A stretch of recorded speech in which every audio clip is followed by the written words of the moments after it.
Hello everyone. This week we are here to view a very lovely and sensational news, I would say.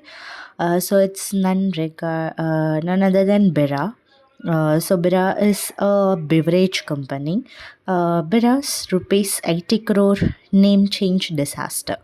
And how is that possible? How a name change can cause a disaster?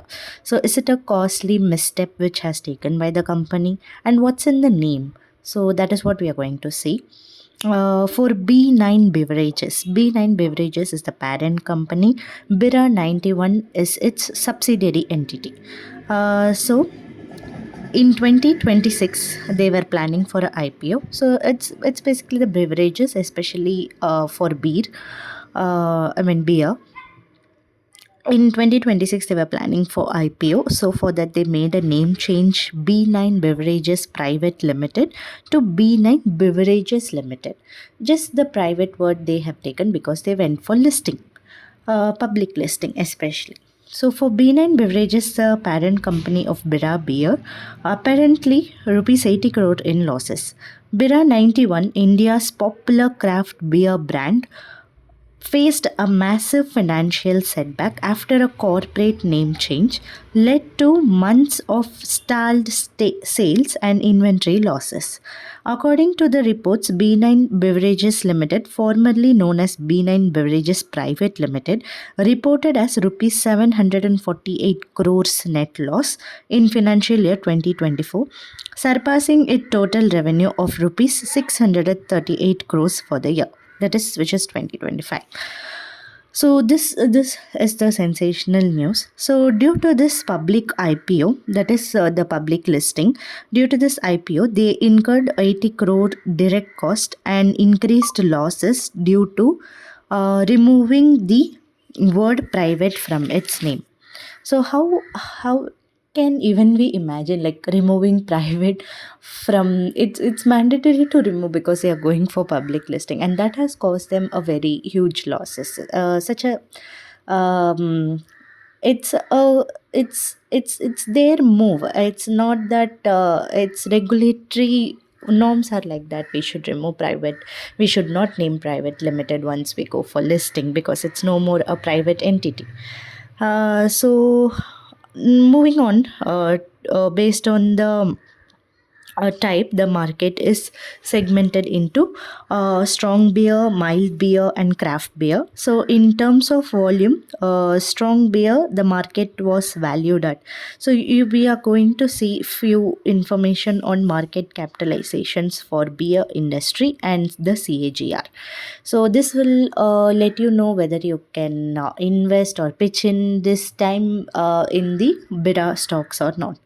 So, in terms of volume of strong beer, the market was valued at by 2020 4,379.87 million liters.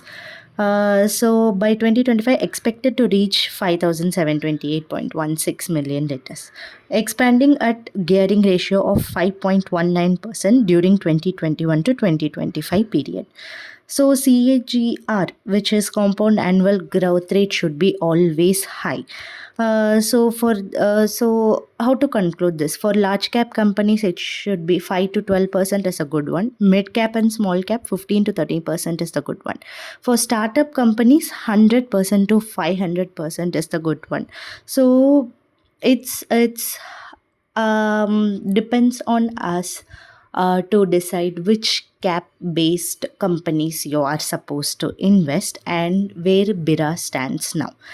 Obviously, they have moved just now into public listing. They will be around mid cap based company. So 15 to 30% is the good CAGR, but currently they are into 5.19%. So they need to gear up a lot more because now currently after the name change they are into losses, so obviously they will I feel that they will grow up a bit and bit. Yeah, so this is the overall news of issues in name change, I would say, or news or sensational news of market.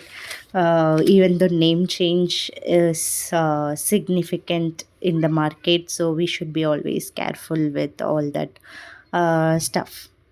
Yeah, this is about it. So, for a quick recap, Bira is the subsidy company of B9 Beverages. They went for IPO on 2026, so they where regulatory norms made them to change the name from B9 Beverage Private Limited to B9 Beverages Limited, removing the private cost them a huge backlash of rupees 80 crore direct cost, which is a huge loss in sales due to the public listing.